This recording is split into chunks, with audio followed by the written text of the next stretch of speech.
राम, मी जे आपणास सांगणार आहे ते ऐकून शांत राहणं त्यांच्या नियंत्रणात नव्हते. काय घडलं होतं ऋषीवर? श्राप.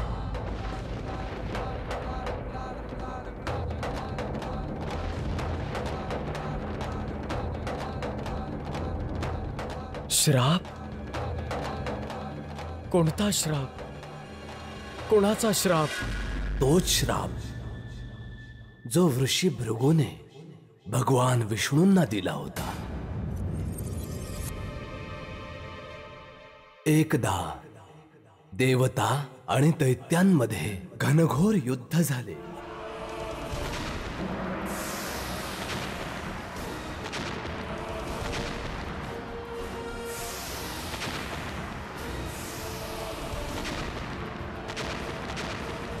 त्या देव असुर संग्रामात दैत्य हारले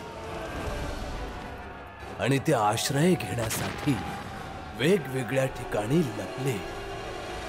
त्यापैकीच काही दैत्य वृषभृगूंच्या पत्नी दिव्या यांच्याकडे पोहोचले आणि त्यांच्याकडे आश्रय मागितला.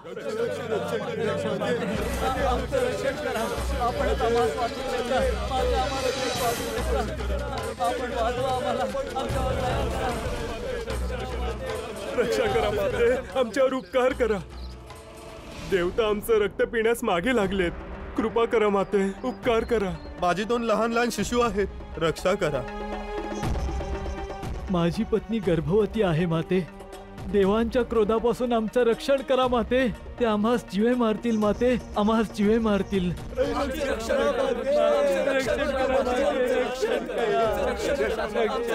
शांत शांत व्हा तुम्ही सगळे. शांत व्हा.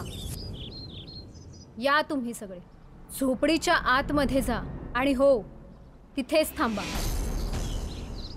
मी पाहते की कोणता देवता माझा उंबरठा ओलांडतो ते.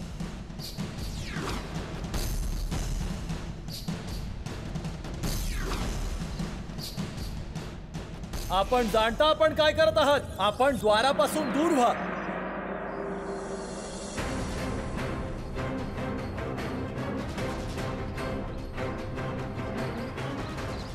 नाही होणार, अजिबात बाजूला नाही होणार. आणि आपणा सर्वांचं यातच भलं आहे की आपण इथून निघून जावं. आपणास ठाऊक आहे आपण काय करत आहात. आणि आपणास ठाऊक आहे की आपण काय करत आहात. आम्ही जगातून वाईटाचा नायनाट करतोय आणि आपण सहकार्य करताय. माझे पती महान भृगु ऋषींची हीच शिकवण आहे की जो कोणी आश्रयाला येईल त्याची सहायता करणे. तुमची आणि तुमच्या पतीची विचारधारा अनुचित आणि अयोग्य आहे देवी. तुम्ही द्वारापासून बाजूला व्हा. जर पुढे येण्याचा प्रयत्न केलात तर खूप पश्चाताप कराल. अच्छा, तर असं म्हणणं आहे. तर हे बघा,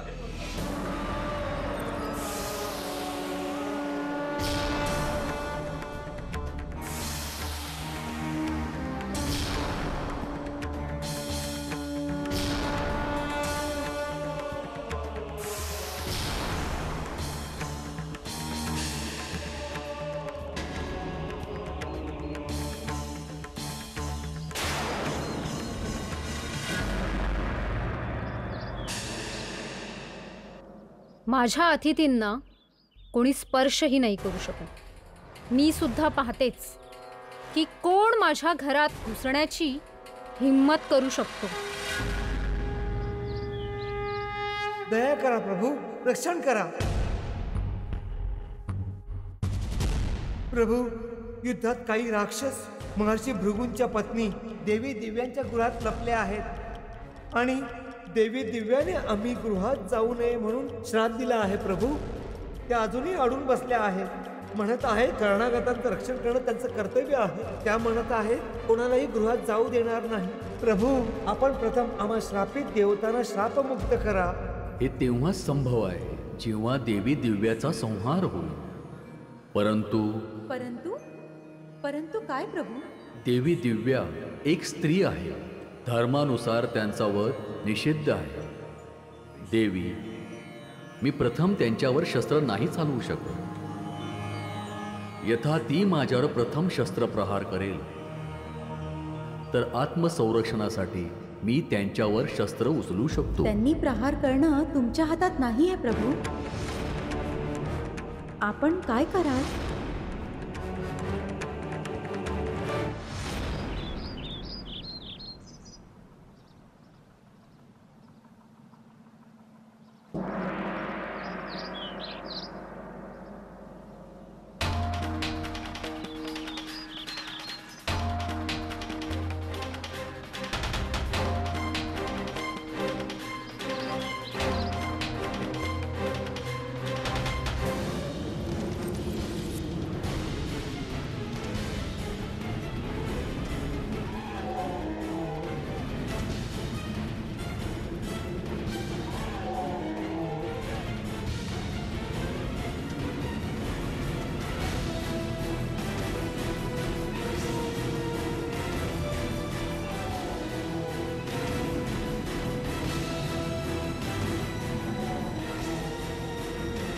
आपणास काय वाटलं होतं की या कपटी वेशात आपण याल तर मी आपणास ओळखणार नाही?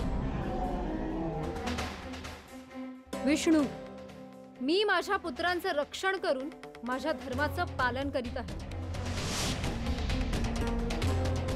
कृपया आपणही पक्षपात करू नये आणि धर्माचे रक्षण करावे.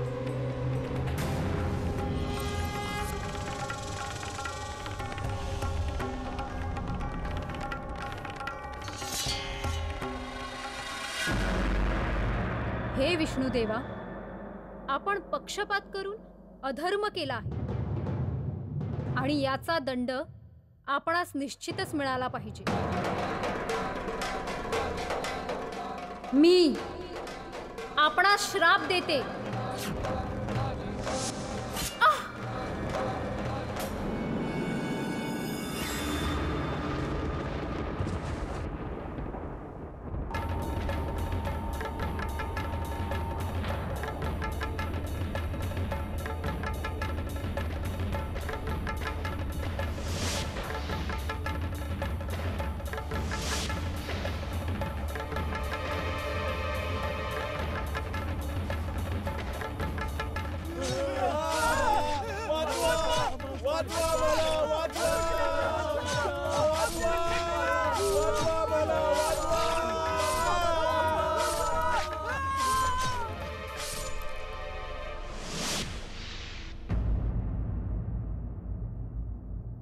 मला खेद आहे देवी, परंतु धर्माची साथ त्यांनाच मिळते जे त्या धर्मास मानतात, अधर्मीयांस नाही.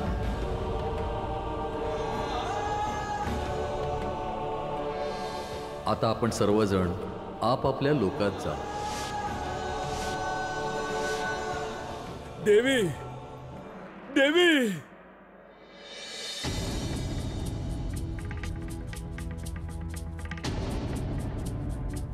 देवी,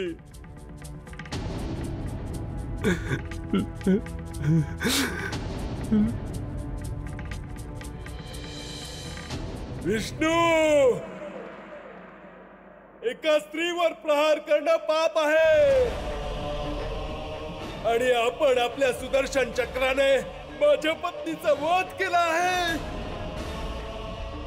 मला पत्नी वियोग दिला आहे विष्णू. माझं हिच्यावर अति प्रेम होतं. आणि ऋषी भृगूंनी भगवान विष्णूंना शाप दिला की येणाऱ्या युगामध्ये आपण मानव रूपात जन्म घ्याल आणि आपल्या पत्नीस अतोनात प्रेम करूनही तिचा विरह सहन कराल. आयुष्यभर क्लेश, संताप, विरह आणि संकटांना सामोरे जावं लागेल. आपणास मनशांती प्राप्त नाही होणार. विष्णू, मानव रूपात तुला अवतार घेण्याची आणि कष्ट भोगण्याची वेळ आली आहे. माझ्या रोमारोमात जाणवतोय जे दुष्कर्म तू केलेस त्याचा दंड तुला भोगावाच लागेल. असं काय झालं आहे गुरुदेव की तुम्ही जगतपालक भगवान विष्णूंवर एवढे क्रोधित झाला आहात?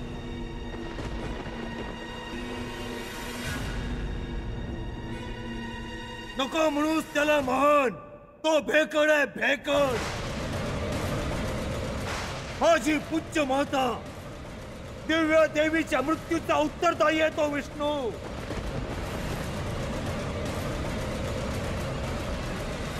भगवान विष्णू? ते महान विष्णू जे क्षीरसागरात निवास करतात, त्यांनी आपल्या मातेची हत्या केली. हो, माझ्या मातोश्रींचा अपराध इतकाच होता, कारण त्यांनी आगंतुकांना निवारा देण्याचा आपला धर्म निभावला.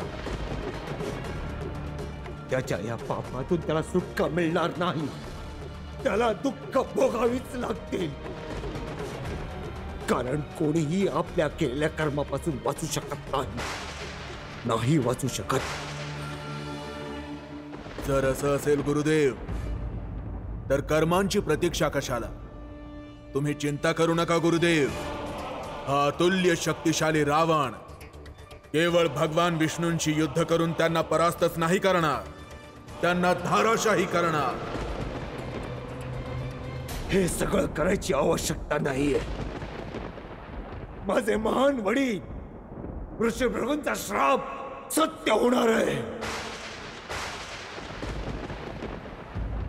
कसला शाप गुरुदेव? देवाला प्रत्यक्ष धर्तीवर अवतार घेऊन जन्म घेण्याचा श्राप. तो श्राप जो साधारण मनुष्याला या मायावी संसारात सुख आणि दुःखाचा अनुभव देईल. आणि त्या शापानुसार विष्णू या धर्तीवर जन्माला आले असणार.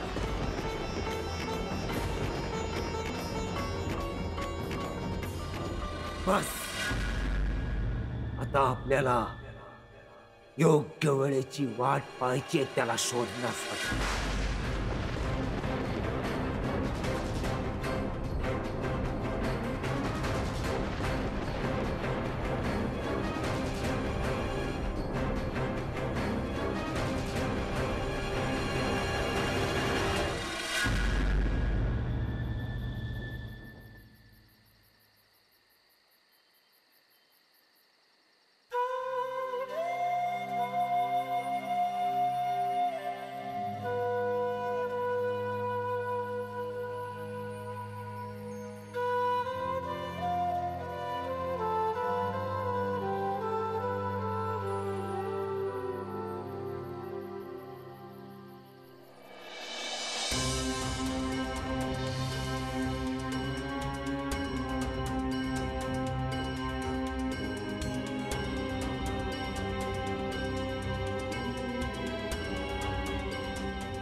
आणि ऋषी भृगूंनी भगवान विष्णूंना शाप दिला की येणाऱ्या युगामध्ये आपण मानव रूपात जन्म घ्याल आणि आपल्या पत्नीस अतोनात प्रेम करूनही तिचा विरह सहन कराल.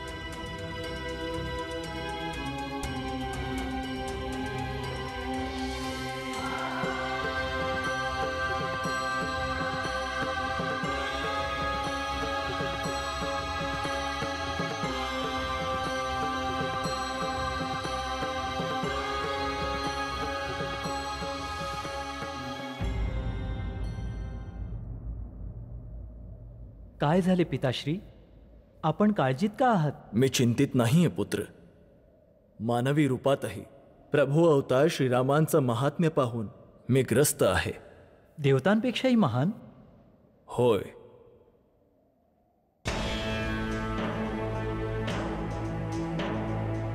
मला तर असं काहीच दिसत नाहीये पिताश्री. एक मानव असून देवांपेक्षा महान कसा काय असू शकतो? तुला श्रीरामांच्या शक्तीचं अनुमान नाहीये पुत्र. मी आपल्याशी सहमत नाहीये पिताश्री. परीक्षा घेतल्याशिवाय हे सांगणं कठीण आहे की ते किती शक्तिशाली आहेत. बाह्य स्वरूपावरून त्यांच्या गुणांचं अनुमान लावू नये पुत्रा. मी आपल्या उपदेशांचा आदर करतो पिताश्री, परंतु प्रत्येक वेळी आपण दिलेल्या उपदेशानुसार चालण्याऐवजी मी यावेळेस काही संशोधन करून स्वतः अनुभव घेऊ इच्छितो. जशी तुझी इच्छा पुत्रा, परंतु स्मरणात राहू दे, आवेग आणि अहंकारात घेतलेले निर्णय पुन्हा बदलता येत नाही.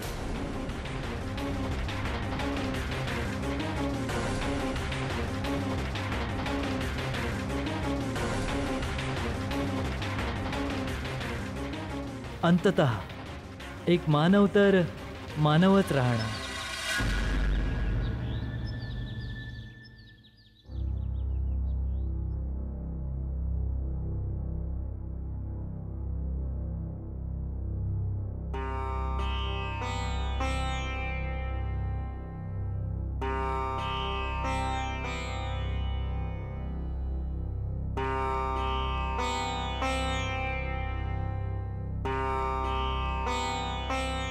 कुठे हरवलात रघुवीर? रात्रभर झोपला नाहीत? नाही.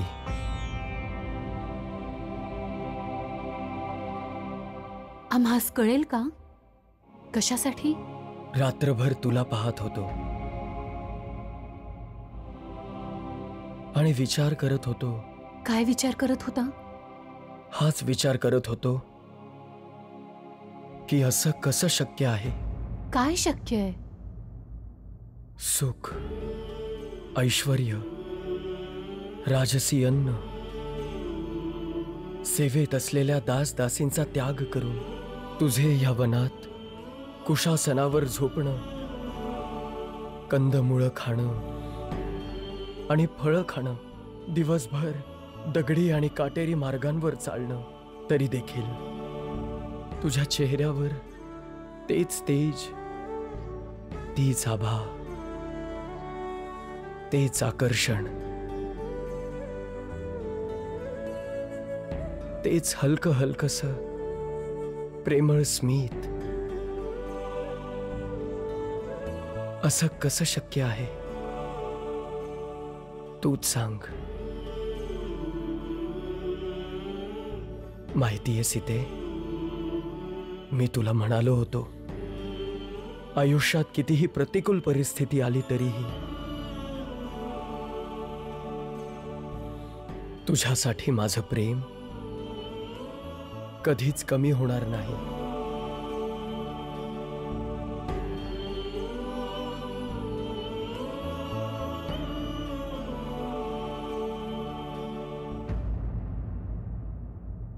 बंधू, ऋषीवर कुठे गेले? माहित नाही.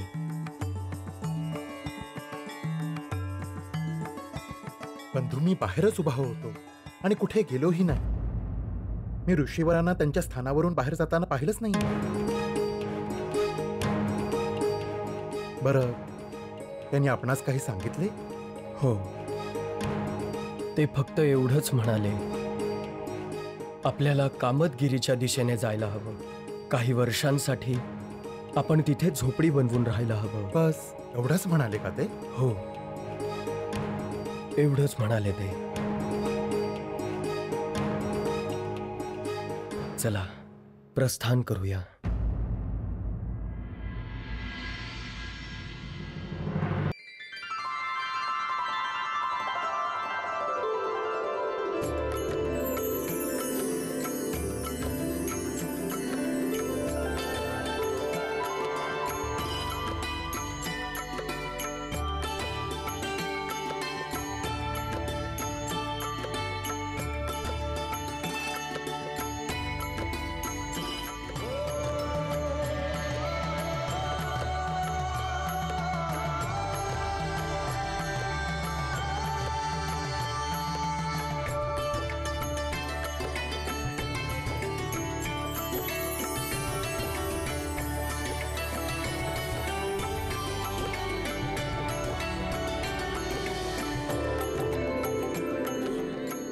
इथे तर काहीच नाहीये. आपण राहणार कुठे? वहिनी, आपण फक्त बसावे आणि मला सांगावे की आपणास झोपडीसाठी काय काय हवे आहे. आणि हो, सगळ्यात आधी मला हे सांगावे की आपणास स्वयंपाकघर कुठे हवे आहे?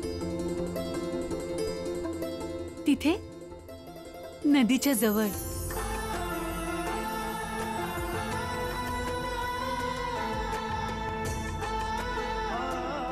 वहिनी, मी अशी झोपडी बनवेन ज्यामध्ये तुम्हाला नेहमी सुरक्षितच वाटेल. वहिनी, ही अशी झोपडी असेल ज्यात कोणतेही कष्ट, कुठलीही दुःख, काही वाईट तुमच्याजवळ फिरकू शकणार नाही.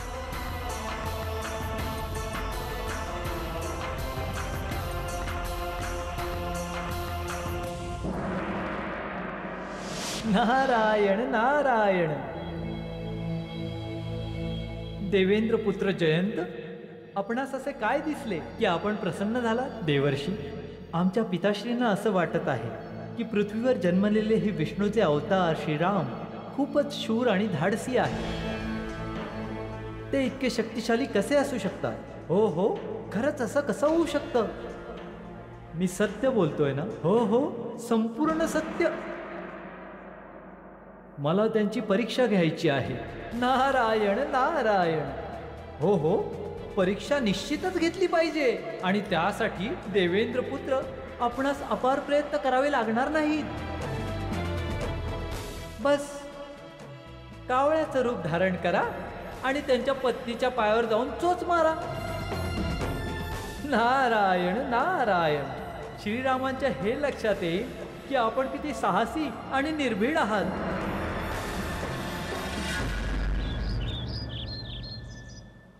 लक्ष्मण, बंधू, मला मदत करण्यापासून का थांबवतोयस? दे, मी करतो. बंधू, आपणास जर मला सहाय्य करायचंच असेल तर इथे थांबून झोपडीवर लक्ष ठेवावे. तोवर मी आणखी लाकडे घेऊन येतो.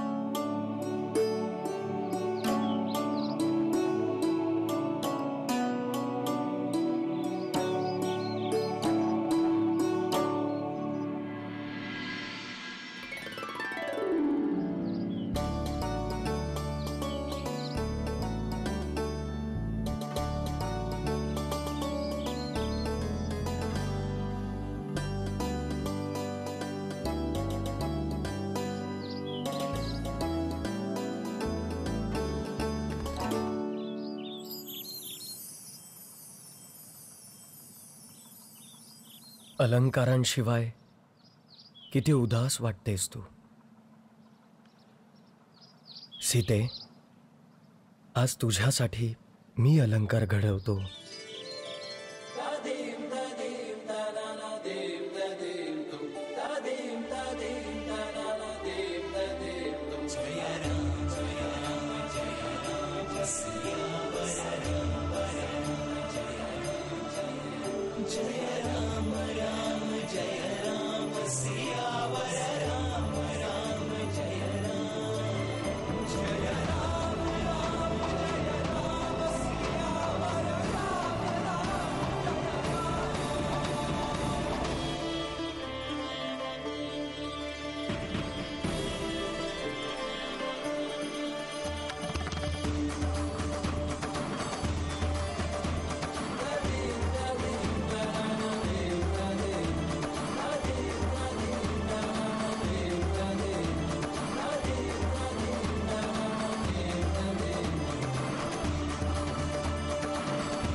आता तू वाटतेस महाराणी सीता, ह्या रामाची राणी सीता.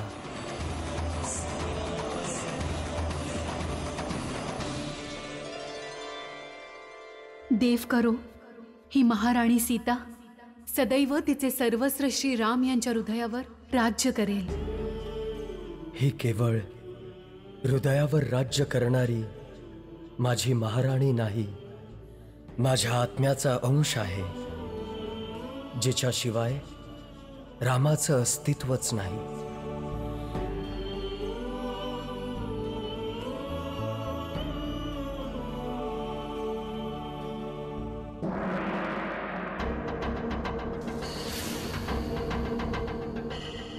पाहूया तर सुंदर महाराणीला महान शक्तिशाली जयंतच्या हल्ल्यापासून कोण वाचवतंय.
रघुवीर,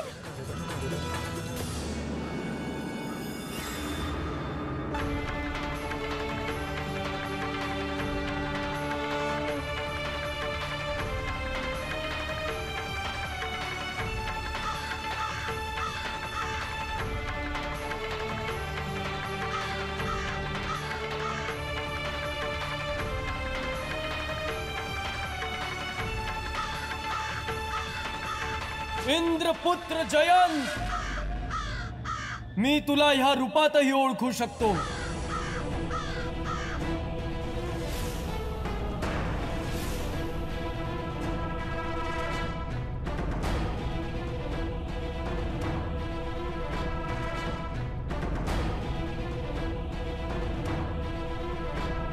तू माझ्या पत्नीला स्पर्श करण्याची दुष्टता कशी केलीस? जे आम्हास हवं ते आम्ही केलं आणि पुन्हा करू.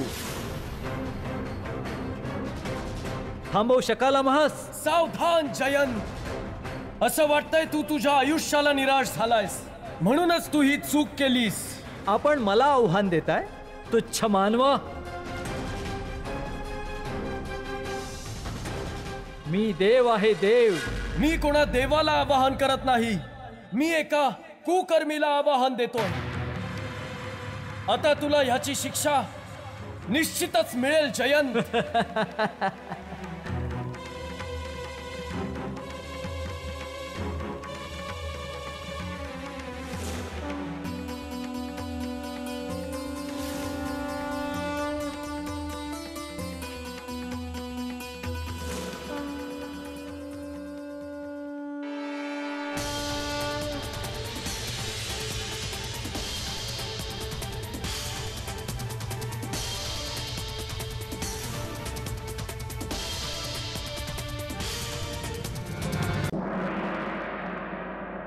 मानवाने सोडलेल्या बाणात इतकी ताकद नाहीये की तो देवतांवर प्रहार करू शकेल. सोड तो बाण.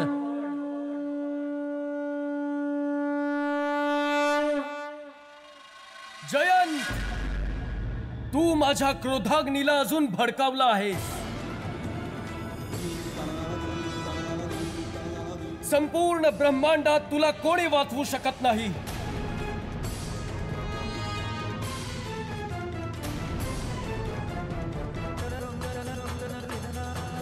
सावधान.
पिताश्री आमचे रक्षण करा.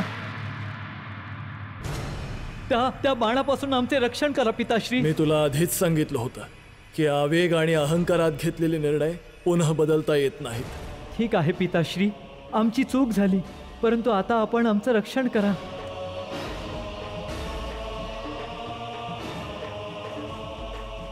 मी काहीही करण्यास असमर्थ आहे पुत्र. श्रीरामांनी क्रोधात येऊन तुझ्यावर ब्रह्मास्त्र चालवलं आहे, ज्याचा अर्थ आहे मृत्यू.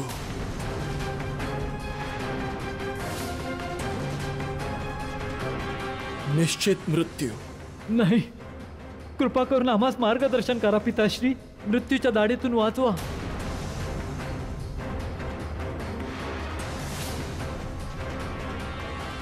या ब्रह्मास्त्रापासून केवळ ब्रह्मदेवच तुझं रक्षण करू शकतात पुत्र. जा, त्यांच्याकडे जीवनदान माग.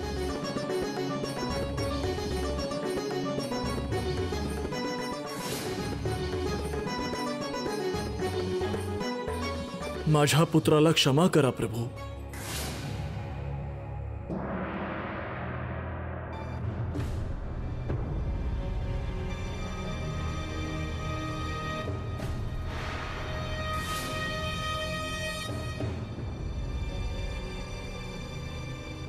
आमचं रक्षण करा ब्रह्मदेव, आम्हास वाचवा. हे श्रीरामांचं ब्रह्मास्त्र आहे, तेच तुझं रक्षण करतील. जर तुला तुझ्या केलेल्या कर्मावर खरोखर पश्चाताप आहे तर जा, श्रीरामांच्या चरणाशी जा, त्यांची क्षमा माग. तू पृथ्वीवर भगवान विष्णूंच्या सगळ्यात महान आणि शक्तिशाली अवताराचा क्रोध जागृत केला आहे. या व्यतिरिक्त कुठलीही शक्ती तुझे रक्षण करू शकत नाही. केवळ आणि केवळ श्रीरामच तुला जीवनदान देऊ शकतील.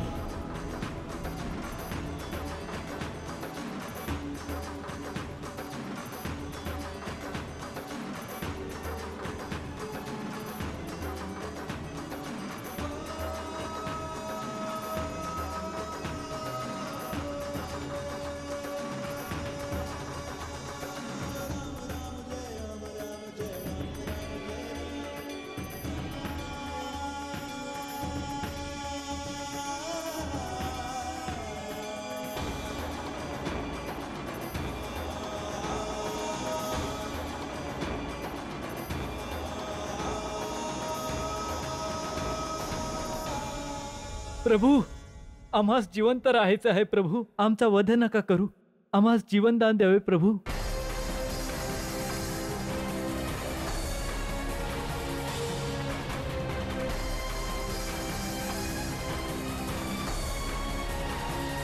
प्रभू, आम्हास मारू नका. जयंत, हे ब्रह्मास्त्र आहे जे कधी व्यर्थ जात नाही. प्रभू, आमच्याकडून मोठा अपराध घडलाय प्रभू. आम्हास मरायचे नाहीये, आम्हास जीवनदान द्यावे प्रभू.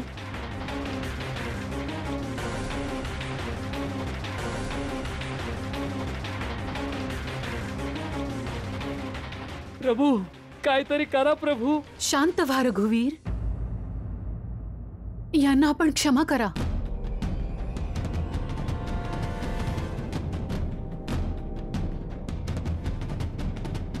माझ्या पुत्राला क्षमा करा प्रभू.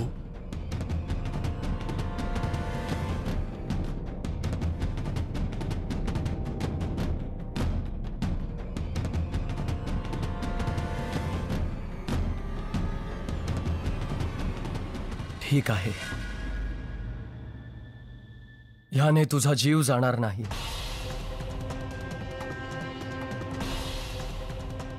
परंतु ह्याचा दंड तर तुला भोगावाच लागेल. आपण हवी ती शिक्षा द्या प्रभू, पण आम्हास जिवंत ठेवा.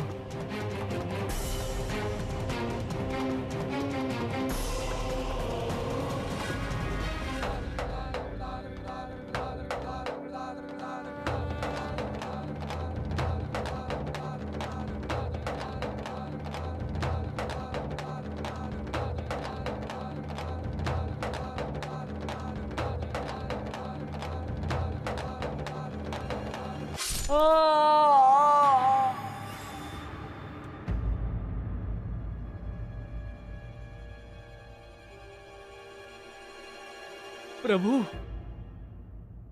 आमच्या अपराधाबद्दल मी पुन्हा आपली क्षमा मागतो.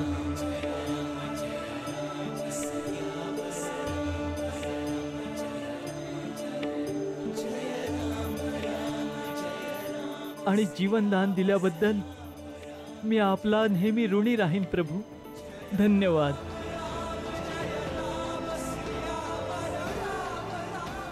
माझ्या पुत्राच्या प्राणांचं रक्षण केल्याबद्दल आपले धन्यवाद प्रभू. खूप खूप धन्यवाद. रघुवीर, यांचा दोष इतकाच आहे की यांनी आमच्या पायाला चोच मारली. मग आपण इतके संतप्त का झालात? सीते,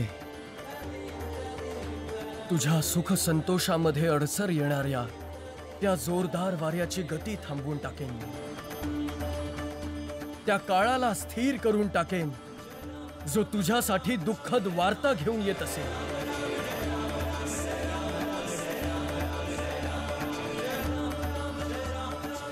विध्वंस करून टाकेन जो तुझ्याजवळ जाण्याची कल्पना सुद्धा हृदयात करेल.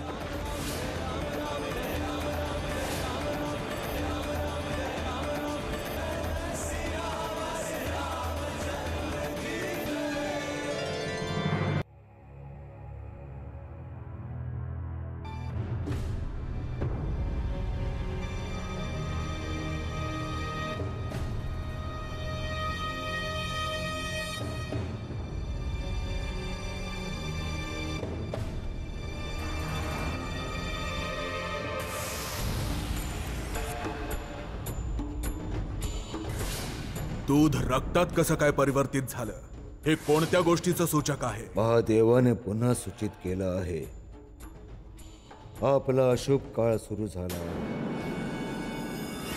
माझे महान वडील ऋषीभृगूंचा श्राप सत्य होणार आहे आणि त्या शापानुसार विष्णू या धर्तीवर जन्माला आले असणार. जो तुझा विनाश करण्यास येत आहे त्या संपूर्ण जगाचा आशीर्वाद आहे रावण.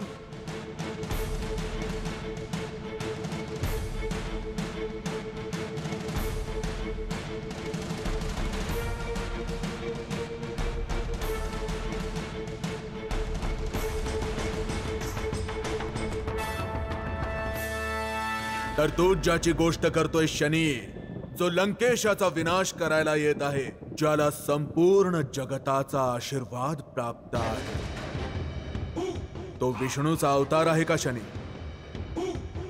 लंकेशाने तुला प्रश्न विचारला आहे शनी, तो विष्णूचा अवतार आहे का?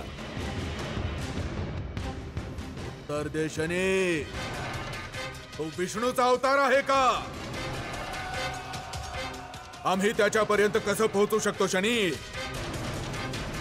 यापूर्वी की तो आमच्यापर्यंत पोहोचेल, आमचे बाण त्याचं डोकं धडापासून वेगळं करतील.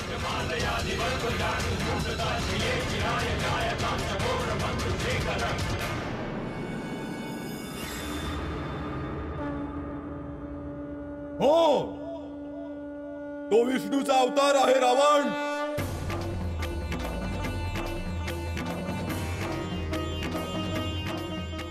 तो जो येत आहे तो ब्रह्माचा अवतार आहे रावण. आणि तो स्वयं महान आणि शक्तिशाली महादेव यांचा अवतार आहे रावण.